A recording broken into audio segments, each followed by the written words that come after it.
Bengaluru to Hyderabad, Hyderabad to Amaravati, Amaravati to Chennai. Greenfield హైవేలతో పాటు bullet ట్రైన్‌లు కూడా ఈరోజు మన కేంద్ర ప్రభుత్వాన్ని సూత్రప్రాయంగా ఒప్పింపజేయడం జరిగింది.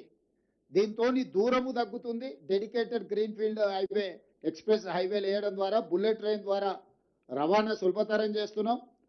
భారతదేశంలో సముద్రపు ఒడ్డు లేని రాష్ట్రం తెలంగాణ రాష్ట్రం. ఒకప్పుడు నిజాం ప్రభుత్వంలో మచిలీపట్నం పోర్టు కూడా మన దగ్గర ఉండేది, నిజాం రాజ్యం ఉన్నప్పుడు. ఈ రోజు మనం మచిలీపట్నం పోర్టు కూడా ఈరోజు కనెక్టివిటీ డెవలప్ చేస్తున్నాం. తద్వారా ఈ మ్యానుఫ్యాక్చరింగ్ జోన్లో సొంత దేశాలే కాకుండా విదేశాల నుంచి కూడా పెట్టుబడులను ఆకర్షించడం ద్వారా ఈరోజు అభివృద్ధి ప్రణాళికలు సిద్ధం చేస్తున్నాము. ఇవాళ తెలంగాణ రాష్ట్రంలో ఒకే ఒక ఎయిర్పోర్ట్ ఉంది. ఇంకా ఎయిర్పోర్ట్లు రావాల్సిన అవసరం ఉంది, పారిశ్రామికవేత్తలు అడుగుతున్నారు. అందుకే వరంగల్లో ఒక అంతర్జాతీయ స్థాయి ఎయిర్పోర్ట్ నిర్మిస్తున్నాం. ఆదిలాబాద్లో ఎయిర్పోర్ట్ నిర్మించాలనుకుంటున్నాం. భద్రాద్రి కొత్తగూడెంలో ఎయిర్పోర్ట్ నిర్మించాలనుకుంటున్నాం. రామగుండంలో ఇంకొక ఎయిర్పోర్ట్. అంటే రాబోయే రోజుల్లో తెలంగాణ రాష్ట్రానికి అదనంగా 4 కొత్తగా ఎయిర్పోర్టులు మనం తెస్తున్నాము.